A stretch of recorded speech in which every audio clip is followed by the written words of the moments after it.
Və həmçinin bəzən məsələn kimsə hər hansı bir xata edir, düzgün olmaya hərəkət edir və bilirsən ki, o səndən qəbul eləmir. Səndən qəbul eləmir. Əsas məsələ nədir? Yəni o insanın o pis işdən çəkinməsidir.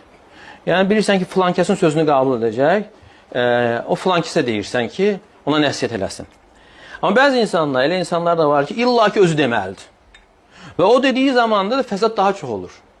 Yəni artıq bu insan xeyir istəmiş sayılmır. Ona görə bu məsələlərdə gərək, yəni bu insan həqiqətən, yəni həm qəlb məsələsi var, xeyir istəməlidir və xeyir istəməklə yanaşı, yəni gözəl şəkildə yanaşmalıdır və həmçinin təklikdə olmalıdır. Yəni bunlar ümumiyyətlə bu barədə yəni yazılıb kitablar, insan necə dəvət eləməlidir, necə izah etməlidir, necə nəsihət eləməlidir.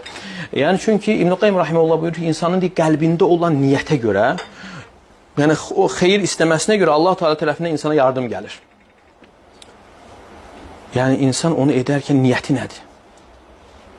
Hələ olub ki, Şeyx Nubazla bir bidətçilərin böyüyü danışır və Şeyx Nubaz ağlayır.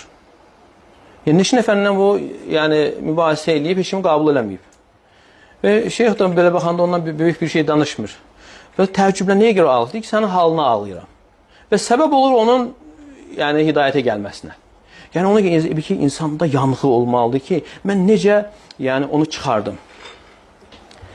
Və birisi deyir ki, mənlə dostum deyir, bir-birimizin deyir, yəni pul qablarını deyək ki, araşdırdıq, yoxladıq və onun kaşlokundan bir kağız çıxdı.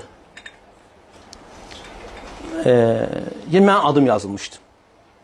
Mənim adım yazılmışdı ki, yəni hər hansı bir yetimin himayəyə götürülməsi. Deyirəm ki, bu nədir? Deyir ki, sənin adından deyir, filan yetimi himayə edir. Ona baxır. Yəni savab buna getsin deyə. Deyir, bu nə qədər vaxt? Deyir, filan ildən nə qədərsə vaxtı. Deyir, nəyə görə? Deyir, istəmirəm sən cəhənnəmə düşəsən. Yəni ki, dostlardır. Yəni gör necə məsələn xeyir istəməkdən söhbət gedir də. Necə xeyir istəyir. Yəni ona görə deyir ki, insanın yəni qəlbində olan o hərisliyə görə, insanlar üçün xeyir istəməsinə görə Allah Teala tərəfindən o insanın nəsihətinə, o insanın danışığına və dəvətinə bərəkət gəlir. Ona görə sən təklikdə onu deməyim.